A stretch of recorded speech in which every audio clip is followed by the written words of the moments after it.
ఆయన రాజకీయాల్లోకి అడుగుపెట్టింది మొదలు సంచలనాలనే నమ్ముకున్నారు.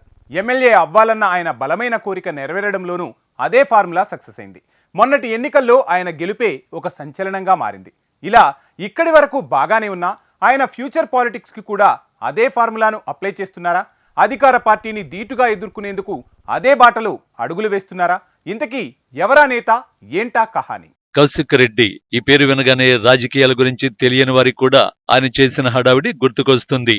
క్రికెటర్ గా ఉన్న కౌశిక్ రెడ్డి రాజకీయాల్లోకి వచ్చిన నాటి నుండి మొదలు ఇప్పటిదాకా ఆయన ఏదో అంశంతో వార్తల్లో వ్యక్తిగా మారిపోతూ వస్తున్నారు. మానుకోట ఘటన నుంచి ఆయన హుజూరాబాద్ ఎమ్మెల్యేగా గెలిచేంత వరకు ఆ వివాదాల తాలూకు అలజడి కౌశిక్ రెడ్డి ప్రతి అడుగులోనూ కనిపిస్తాయి. జీవిత రాజశేఖర్లతో వివాదం నుంచి నాటి గవర్నర్ తమిళిసై వ్యాఖ్యలు, ఇలా చెప్పుకుంటూ పోతే కౌశిక్ రెడ్డికి సంబంధించిన చాలా వివాదాలు వినిపిస్తూ ఉంటాయి. ఇక గతంలో కాంగ్రెస్ లో ఉండి ఆ తర్వాత బీఆర్ఎస్ కండువా వేసుకున్నారు కౌశిక్ రెడ్డి. ఆ వెంటనే వచ్చిన హుజూరాబాద్ ఉప ఎన్నికలో ఆయన వ్యవహారం అప్పుడు పెద్ద చర్చగానే మారింది.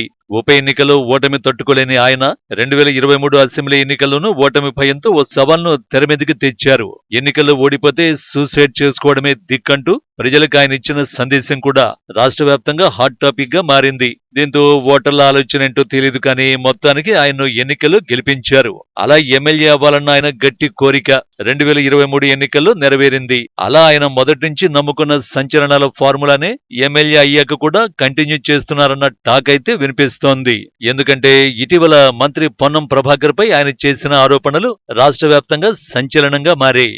ఇక ఇటీవల అదే అంశంలో సవాలు విసిరి తడిబట్టలతో స్నానం చేయడం కూడా ఈ ఫార్ములాలో భాగమే అనే చర్చ జోరందుకుంది. కరీంనగర్ జెడ్పీ సమావేశంలో ఆయన చేసిన రచ్చ అంతా ఇంత కాదన్న చర్చ కూడా ఉంది. ఓ జెడ్పీటీసీపై దూకుడుగా వ్యవహరించడం, కలెక్టర్ సమాధానం చెప్పాలంటూ బైఠాయించడం, ఇవన్నీ కౌశిక్ రెడ్డి తాజా సంచలనాల్లో భాగమే అని విశ్లేషకులు అంటున్నారట. ఇక ఈ వ్యవహారంలో ఆయనపై కేసు కూడా నమోదైంది. అందులోనూ కొత్త చట్టాల అమలు వచ్చాక కేసు నమోదైన మొదటి ఎమ్మెల్యేగా కౌశిక్ రెడ్డి రికార్డుకెక్కారు. ఇలా కౌశిక్ రెడ్డి ఏం చేసినా ఏం మాట్లాడినా అది వివాదంగానే మారిపోతోంది. నిజానికి కౌశిక్ రెడ్డి తీరు నాడు ప్రభుత్వంలో ఉన్న బీఆర్ఎస్ కు కూడా ఒకంత ఇబ్బందిగా ఉండేదన్న వాదన కూడా ఉంది. అయితే ఇప్పుడు నిరుత్సాహంగా ఉన్న బీఆర్ఎస్ కి కౌశిక్ వ్యవహారం బూస్టింగ్ గా మారిందట.